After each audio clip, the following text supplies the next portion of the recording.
Hi, this is Tyler with Homework Count, and today we'll be talking about the reports you can view inside Homework Count. This video is one of a number of videos prepared as part of a tutorial for Homework Count that's available in the Homework Count help section. Data is an important part of Homework Count, and Homework Count starts producing that data the moment your first student submits their first response.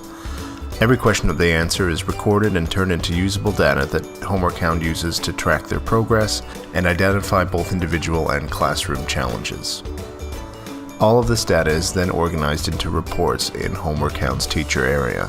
Almost anything you click on in the teacher area will bring up some form of data or report that you'll be able to use to monitor the progress of your students.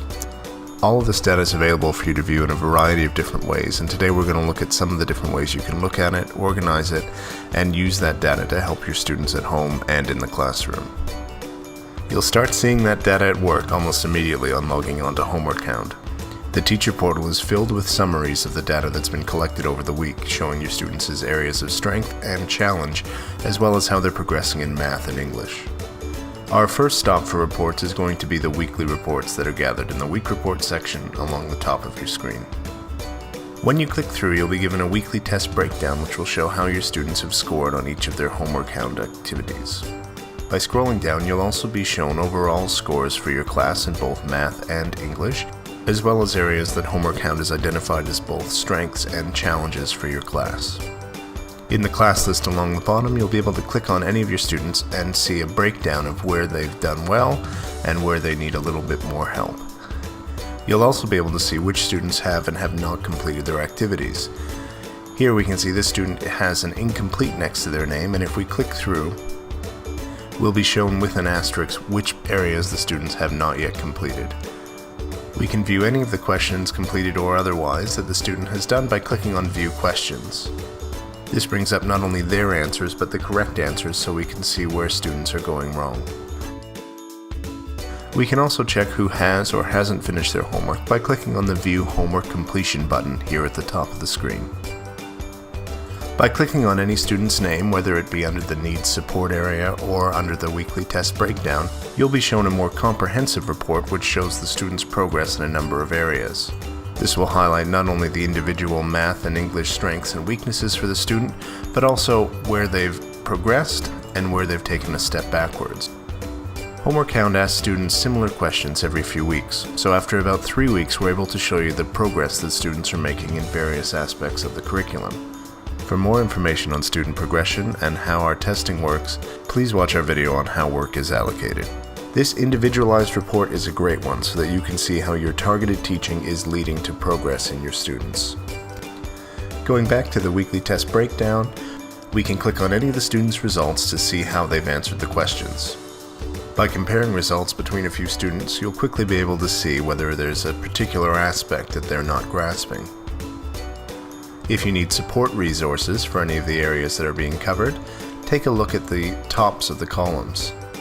Many of these curriculum areas are linked to support resources on our sister site Teach This, and by clicking the link you'll be brought through to the resource that you can download and print. Another useful tool in the weekly test breakdown is the grid view. The grid view icon is located just above the math results, and by clicking it, it will reorganize your classroom into groups that you can use for rotations, helping you support them in the things that they need to work on the most. You'll also see links to suggested resources, which are the same Teach This resources we've just seen in the other view. The last of the weekly reports that I'll show you is the overall class results. You can get this by clicking on the overall class results button located at the top right of the page. This report is nearly identical to the individualized student report we just saw, where it will show us the areas of strength and weakness for our class, as well as how they're progressing week to week.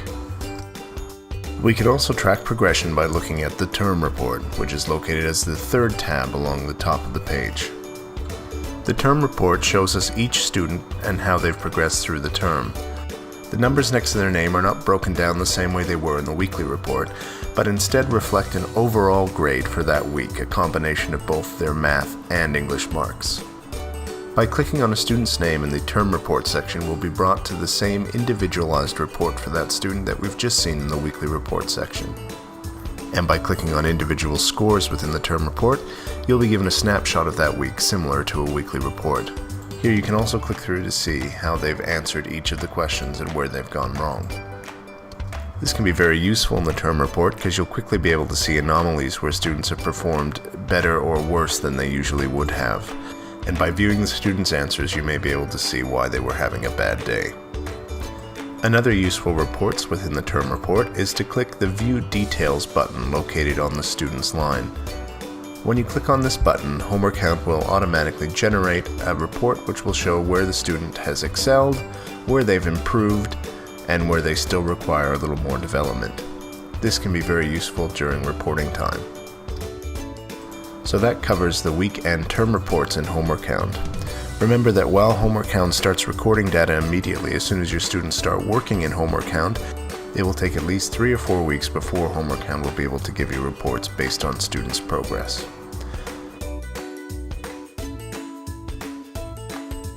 Thank you for watching this video, and we'll see you for the next one.